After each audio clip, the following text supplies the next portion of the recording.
When I think of innovation, I think of one of two things.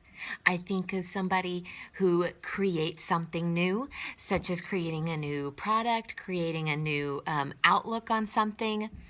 Or I think the other type of innovation is for somebody to take something that's broken, something that maybe isn't quite all the way complete. They see that it needs a new reform, it needs a couple of tweaks. They help make those changes, and then in turn, they create this wonderful and beautiful new product. One of the greatest innovations that I've had regarding our remote classroom platform has been the use of my cartoon classroom. I saw online this past summer that some educators were taking their little Bitmoji and putting it into a cartoon classroom, but there was really no direction with it. There was no guidance or instructions on what to do. It was kind of just for show, basically, about something cute as kind of like a clip art that you could send to the students that they could enjoy kind of looking at in the background as they were working. But I decided that I really liked that, but it needed some remodeling. So I took that idea of using the Bitmoji classroom and I completely created something new so that way we have our one-stop shop with all of our centers. This is my little Bitmoji classroom that I created. I set it up in a Google slide so that way every subject is on a different slide. So when they go in, their first slide is kind of their little welcome introduction page. So they can click on this and it'll take them right to their Google Meets link. And then after that, whenever they're ready for their centers, they go over to the math center page.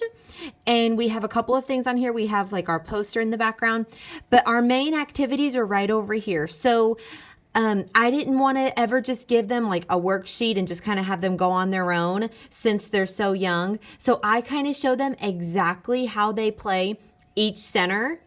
So I have a little video lesson for each activity. And then we're able to kind of play together and stuff too.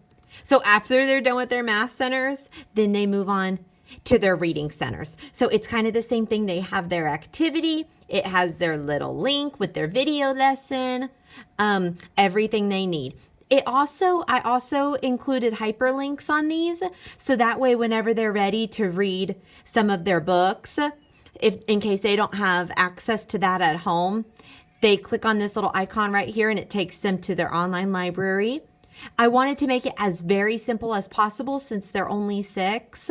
I didn't want to make it too wordy or anything that could be confusing. This is also their online journal where they go and they show their work to me. So they click on that and it takes them, after they log in, it takes them to their online journal where they go and they upload their different activities for science, math, reading, writing, and everything for that. Another thing that I innovated and kind of tweaked was our use of our centers and our bags. So after they go to their cartoon classroom and watch their videos, then once a week they come up to the school and they get their activities. Because since they're first grade, they're 6, they can't do everything online.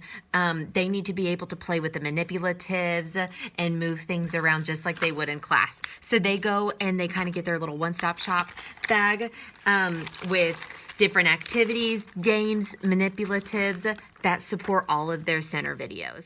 There have definitely been some challenges regarding my cartoon classroom online platform because whenever I started, I was the only one to do it this way because I thought up kind of the concept, but now I've been able to kind of work with some other teachers and kind of teach them how I do it. And so now it's been a little bit easier. My students have just excelled on this.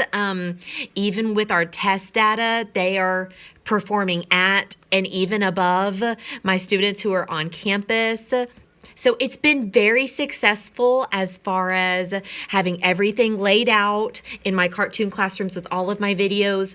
And then they have those same centers and resources in their packet that they picked up. So my students, they've done absolutely amazing with it. I couldn't have asked for anything better. Thank you so much for considering me for this award. I'm so honored to be able to say that I'm from Aiken Elementary School and Wiley ISD, and I hope to be able to soon say that I'm able to represent the Henry Ford Innovator Awards as well. Thank you.